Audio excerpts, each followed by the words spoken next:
నమస్కారం. మనస్సులో ఉన్న చింతలన్నీ తీరిపోతాయని హామీ ఇచ్చే ఓ ప్రదేశముంటే ఎలా ఉంటుంది? ఆలోచించండి, హిమాలయ పర్వతాల పాదాల దగ్గర. సరిగ్గా అలాంటి ఒక పవిత్ర స్థలమే శ్రీచింతపూర్ణి. మరి ఈరోజు ఆ ఆలయ శక్తి వెనుక ఉన్న అసలు రహస్యమేంటో తెలుసుకుందాం. చింతపూర్ణి. ఆ పేరులోనే ఎంత భరోసా ఉందో కదా. దాని అర్థం చింతలను దూరం చేసే తల్లి.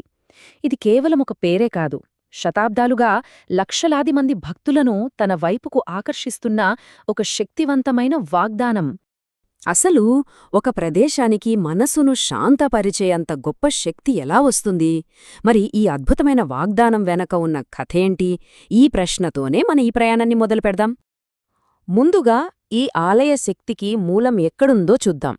అసలిక్కడ ఆరాధన ఎలా జరుగుతుంది? దాని ఆధ్యాత్మిక మూలాల్లోకి వెళ్దాం. సాధారణంగా మనం ఆలయాల్లో చూసే దేవతామూర్తుల విగ్రహాలు ఇక్కడ కనిపించవు.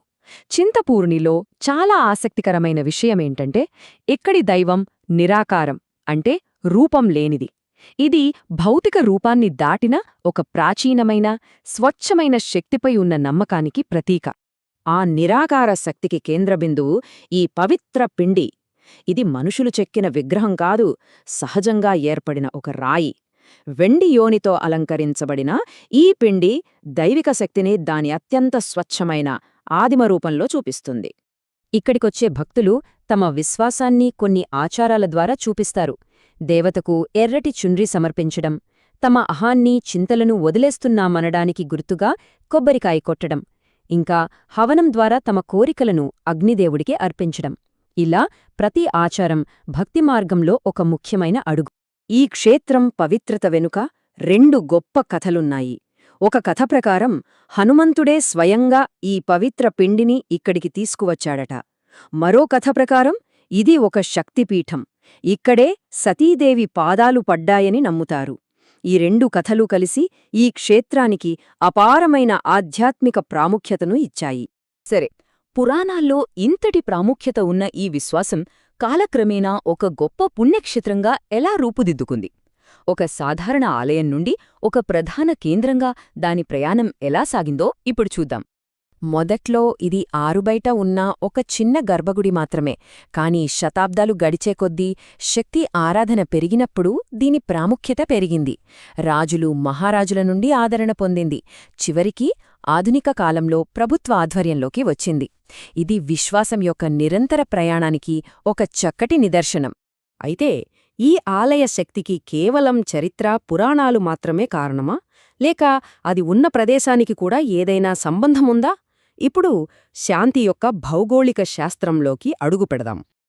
ఈ ఆలయం శివాలిక్ పర్వత శ్రేణిలో దాదాపు 1100 అడుగుల ఎత్తులో ఉంది. అంటే ఇది భౌతిక ప్రపంచం నుండి ఆధ్యాత్మిక ప్రశాంతత వైపు చేసే ప్రయాణానికి ఒక ప్రవేశ ద్వారం లాంటిది. ఇక్కడికి చేరుకోవడమే ఒక గొప్ప అనుభూతి. ఈ ఆలయం భౌగోళికంగా కూడా చాలా ప్రత్యేకమైనది. ఒకవైపు పంజాబ్ మైదానాల రద్దీ జీవితం, మరోవైపు శివాలిక్ కొండల ప్రశాంతత. ఈ రెండు విభిన్న ప్రపంచాల కూడలిలో ఉంది. ఈ ప్రత్యేకమైన స్థానమే ప్రాపంచిక చింతల నుండి తప్పించుకుని ఉపశమనం పొందే అభయారణ్యంగా దాని పాత్రను మరింత బలపరుస్తుంది. ఆ కొండపైకి ఎక్కడం, చుట్టూ దట్టమైన అడవులు, ఆ ప్రశాంతమైన వాతావరణం, ఇవన్నీ కలిసి మనసును తేలికపరిచే ఒక అనుభూతినిస్తాయి. ఇక్కడ ప్రకృతి కూడా భక్తిలో ఒక భాగమే. అదే చింతలను అధిగమించడానికి సహాయపడుతుంది. ఇంతటి చరిత్ర, ప్రాముఖ్యత ఉన్న ఈ ఆలయాన్ని ఈ రోజుల్లో సందర్శించడం ఎలా ఉంటుంది? ఆధునిక యాత్రికుల ప్రయాణం ఎలా సాగుతుందో ఇప్పుడు చూద్దాం. లక్షలు, అవును, నవరాత్రి ఉత్సవాల సమయంలో ఇక్కడికి తరలివచ్చే భక్తుల సంఖ్య లక్షల్లో ఉంటుంది. ఈ యొక్క సంఖ్య చాలు ఈ ఆధునిక కాలంలో కూడా ఈ ఆలయానికి ఎంత ప్రాముఖ్యత ఉందో చెప్పడానికి. ఆలయంలో ఏడాది పొడవునా కార్యక్రమాలు జరుగుతూనే ఉంటాయి. కానీ వాటిలో నవరాత్రి ఉత్సవాలు చాలా ప్రత్యేకం. ఈ సమయంలోనే ఆలయం భక్తులతో కిటకిటలాడుతుంది. అందుకే సంవత్సరంలో ఇది అత్యంత రద్దీగా ఉండే సమయం. ఒకవేళ ఆలయానికి వెళితే పవిత్ర పిండి ఉన్న ప్రధాన గర్భగుడిని దర్శించుకోవాలి. దాంతోపాటు శ్రావణకుండ్ అనే పవిత్ర నీటిబుగ్గ, ఇంకా శివాలిక కొండల అద్భుతమైన దృశ్యాలను అందించే ఆలయ ప్రాంగణం వంటి ప్రదేశాలను అస్సలు మిస్ అవ్వకూడదు. ఒకవేళ సందర్శించాలని అనుకుంటే కొన్ని విషయాలు గుర్తుంచుకోవాలి. ఈ ఆలయం హిమాచల్ ప్రదేశ్లోని ఉనా జిల్లాలో ఉంది. లోపలికి వెళ్లడానికి ఎలాంటి ఫీజు లేదు. ముఖ్యంగా పండగలప్పుడు వెళ్తే మాత్రం రద్దీ లేకుండా చూసుకోవాలంటే ఉదయాన్నే వెళ్లడం చాలా మంచిది.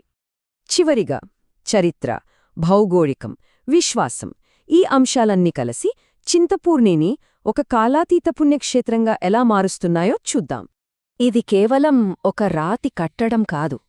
ఇది చరిత్ర, భౌగోళిక శాస్త్రం, విశ్వాసం, ఇంకా మానవ మనస్తత్వశాస్త్రం వీటన్నింటి యొక్క సజీవ సంగమం.